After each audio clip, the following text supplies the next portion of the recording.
యువత రేవంత్ రెడ్డి ప్రభుత్వం మీద యుద్ధం ప్రకటించిందని ఈటెల రాజేందర్ అన్నారు. ఉప నియోజకవర్గం మల్లాపూర్ డివిజన్ పరిధిలోని విఎన్ఆర్ గార్డెన్స్లో బీజేపీ నాయకులు ఏర్పాటు చేస్తున్న కార్యక్రమంలో ఈటెల పాల్గొని రేవంత్ ప్రభుత్వంపై కీలక వ్యాఖ్యలు చేశారు.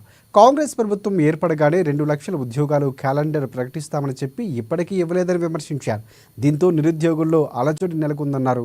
ఒక ఉద్యోగానికి ఇంకొక ఉద్యోగ పరీక్షకు మధ్య గ్యాప్ ఇవ్వనని కూడా అడుగుతూ ఉంటే వారిని తీసుకువెళ్లి పోలీస్ స్టేషన్లో పెడుతున్నారని తెలిపారు. నిరుద్యోగులు చేస్తున్న పోరాటానికి వారి సంపూర్ణ మద్దతు ఉంటుందని ఈటెల తెలిపారు. ఎట్లా పని చేస్తామో మేము ఎట్లా మీ మధ్యలో ఉంటామో మేము పద్ధతి చూడలే అటాలు పెడితే ఓటేజ్ గెలిపించండి. ఎవరికి వాళ్ళగా ఎలాంటి ఎండల్లో ఇంటింటికి పోయి ఓటేజ్ గెలిపించడం మీరు కాబట్టి నేను మీకు హామీ ఇస్తున్నా. ఈ ఓటేజ్ గెలిపించిన మీకు ఎంత గౌరవంగా నమ్మకంతో మీరు ఓటేయించిందో 5 ఏళ్ల వరకు కూడా అదే గౌరవం అదే నమ్మకాన్ని నిలబెడతానని మాటిస్తున్నా. మీకు ఎక్కడ అపకీర్తి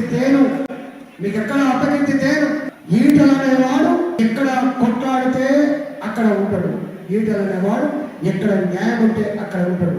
ఈటల అనేవాడు ఎక్కడ అన్యాయం జరిగితే ఆ అన్యాయాన్ని వ్యతిరేకించే దాంట్లో ప్రజల మధ్యలో ఉంటాడు.